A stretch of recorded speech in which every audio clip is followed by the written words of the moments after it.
How's it going, guys? Welcome back to the Black Metal Rebellion. I'm your host, Jesse Morgan, aka Slammerella. Today we have a unpackaging and review. I already opened it, but it'll be an unpackaging for you.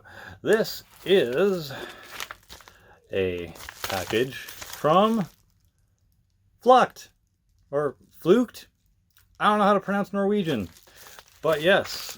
So we have package from a Norwegian black metal band called Flukt, and the album is called Darkness Devour. So this is it right here. Love the artwork. Very interesting style for sure. Has almost that like carved sketch type of deal going on with this Baphomet demon goat thing eating some people, and it has eyeballs where its titties should be. I don't know why. And then this kind of triumvirate foul slash spectral voice kind of looking logo. Love the shit out of that. I don't know if it's just supposed to be goat fur looking stuff, but I like it. Really cool logo. Very simple, very effective artwork on the back with the song listings. The inside is more of the artwork from the front and their hairy goat logo there. I don't know if that's actually what it's supposed to be, but I'm amused. So there's that. That's what the CD looks like. Really cool. There's a bunch of information on here that they kind of shared with me. I'm just going to slowly pan up, and you can pause if you want to read that. There's a lot of information there. Basically just talking about whether they recorded, the deals they got for how many albums, what they wanted to do style-wise, and the history of Flukt. And then it gives you the members on the back here and what they do. But I'll be covering that anyways. So, ladies and fuckers, I mean gentlemen, no I don't. Let's get on with this. So, Flukt is a black metal band from Vennesla, Norway. They have 2 EPs prior to this release, that being Holocaust from 2015 and Fortapelsa from 2017. They started in 2014, and before they were in Flukt, they were in a thrash metal band called Cyanide, so that's kind of neat. So this is their 2019 debut full-length album, which was released October 25th of this year. Obviously, the album clocks in about 34 minutes and 29 seconds, I think.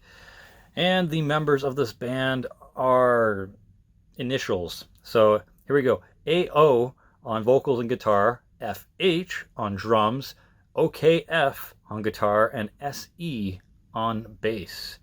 And it is some sexy bass, let me tell you. But before we get to the bass, let's talk about the vocals, because we are doing this in order. So first and foremost, the vocals are on here, and they're good. Honestly, they're good. They're in the forefront of the mix. They are about mid to high pitch most of the time. They kind of have that whole airy, raspy growl, soaring crow type vocals, although not as high pitched as Danny Filth. So that is the kind of style you're going to be getting for 99.9% of the time in this album. They're performed well and consistently though. Next is the guitars. Mid-mix, just under the vocals is where they sit. It has a good tone, kind of semi-warm, which is odd for black metal to have like a warm tone. But with the production that goes on with this album, it basically makes sense. Now, what can you expect in the style and the composition in the guitars? Well, you can expect some tremolos, obviously, tremolos for days. You can expect some melodic riffs and harmonies here and there, and the odd chuggy riffs like there's seen in Curse of the Nephilim track. There's also some kind of mid-paced, groovy riffs, i.e. No Return.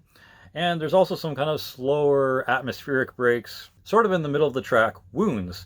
And if you know early 90s, mid 90s black metal, that's basically what it was. There was a bunch of tremolos with atmospheric riffs and the odd kind of groovy doomy riff thrown in there because you know they were inspired a little bit by Black Sabbath. So pretty much par for the course so far when it comes to the writing and composition of black metal. So yeah, they're definitely bringing the old Norway sound when it comes to the riffs. Now for the bass, which you normally don't hear in black metal, this was still low in the mix, but it was also audible if you know what to listen for. And listening to this multiple times, I caught on to what the bass sounded like. And there's even a couple of parts here and there where it had time to shine, so you really kind of went, oh, that's what the bass sounds like. Oh, I can pick it up here and here and here. So yeah, it was mostly a background rumble, but it does make certain sections kind of extra intense and like meaty. So I appreciated the bass being there. There's also this kind of clean, pangy sound to the bass, so they definitely weren't adding any distortion or too like crazy effects on it. It had a good tone, and it was a nice addition to the rest of the composition. And it also, like I said, had some odd shine through moments, i.e. no return. So good job with the bass. Obviously talented, obviously knew what he was doing, and I appreciated it for what it was. Now for the drums, it was about mid-mix, slightly above the guitar at times. They would kind of like go in and out of what part was louder and what wasn't. What you'll find in this is obviously blast beats, and double kicks for days, because it's fucking black metal.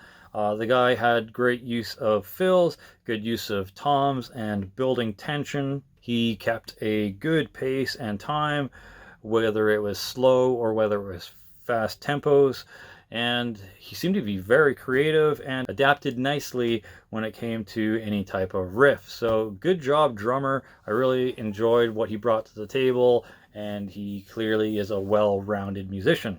So my favorite tracks on this, I'd have to say, is definitely No Return, based on the just grim riff at the beginning, and then the nice good riff variety, and especially at the 1 minute and 10-second mark with that just awesome kind of groovy headbanging riff. Just excellent sounding. It really spiced up the pace and variety of what was going on.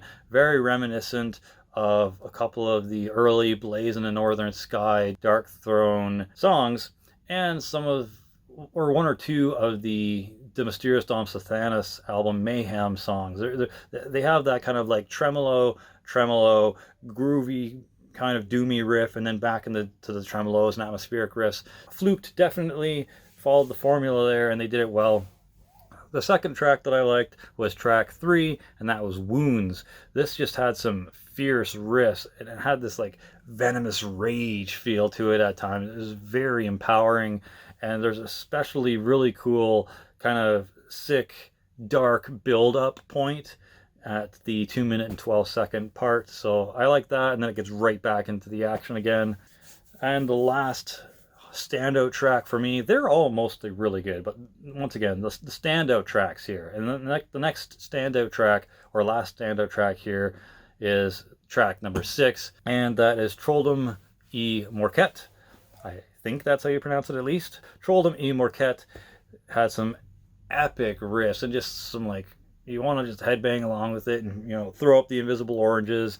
It was very energetic and adventurous sounding. So cheers, guys. Really enjoyed those 3 tracks, and the others were still good. Once again, it was just those ones stood out to me the most. Next is my overall thoughts, and they are that this definitely has that old Norwegian black metal sound, but it does have more of like the good production as opposed to the raw Burzum and Transylvanian Hunger Dark Throne days. And being able to hear the bass is more of a modern thing, I would say, because back in the like 90s, mid 90s black metal, when it was surfacing, you didn't really hear too much bass because it had that warm, chuggy kind of undertone to it, and they were really going for that icy, trebly tremolo shit. So I'd say that's more of the modern thing, but it was nice to hear, so no complaints there. There's excellent riffs and drumming all throughout this album. Very talented musicians. They clearly aren't afraid to skew slightly from the traditional sound and song structure in order to bring a unique flavor to the table. But at the same time, you could have easily had these guys appearing alongside any of the greats of 92 to 94. So yeah, really, really good, nice, unique band while still kind of fitting that old Norwegian black metal sound.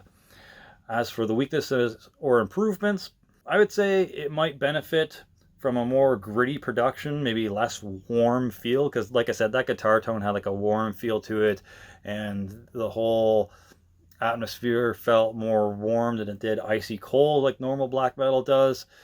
But I also assume that's because of the production and the guitar tone. As for the vocals, which I kind of alluded to earlier, I feel like there could have been a little bit more variety. Either have higher pitched vocals at some point, lower pitched vocals at some point. Maybe added some like drony, like Attila or Dagon from Inquisition vocals. I'm pretty sure Dagon's the vocalist.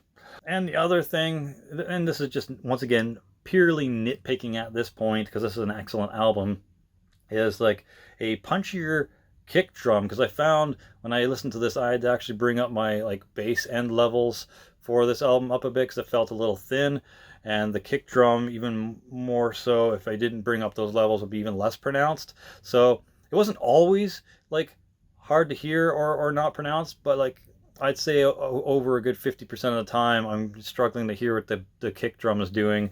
So my suggestion for that would maybe just, and this is coming from me, if you've heard Drakir you'd laugh, but from me I would say better compression. Like compression is one of those things that not too many people know what it is when you're an independent artist, or you're a solo artist. You don't know what the fuck any of that mixing and mastering and whatever bullshit is. Hell, I barely know what it is. Compression is what it does is that it brings down the peak and your spiking parts of your audio, and allows for you to be able to raise the volume on the stuff that's a little bit more quiet. So let's say you have a hi-hat that you're barely even hearing, but like your cymbals and your snare is loud as fuck. So you'd put the compression on, and you'd minimize the attack or bring up the attack. I'm not sure which one. And that would basically take your peaking parts of your volume and bring it down, while the others kind of equal up, and you just lift the volume. And so it allows all those quieter instruments or parts of the drums to get on the equal parts as like your splashes or your fucking like snare that's going crazy. Not that that's what was going on in this, but I'm just saying like that's what compression does and why it benefits us. And I'm sorry for wasting your time if you already knew this, but I found it very interesting, so I want to share it with you guys. Anyways, long story short, I'm giving this bad boy a 9 out of 10. Flukt is a fantastic Norwegian black metal band that definitely needs to be heard, especially their Darkness Devour album that they've released here. And you might be pressed to go check out their 2 EPs prior to this, that being Holocaust and Fortapels, I don't know.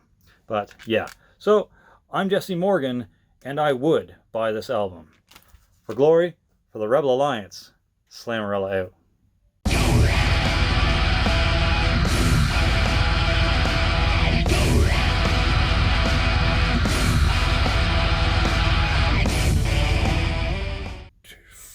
For Tapsels, Fortapelsi, Fortapels? I don't fucking know.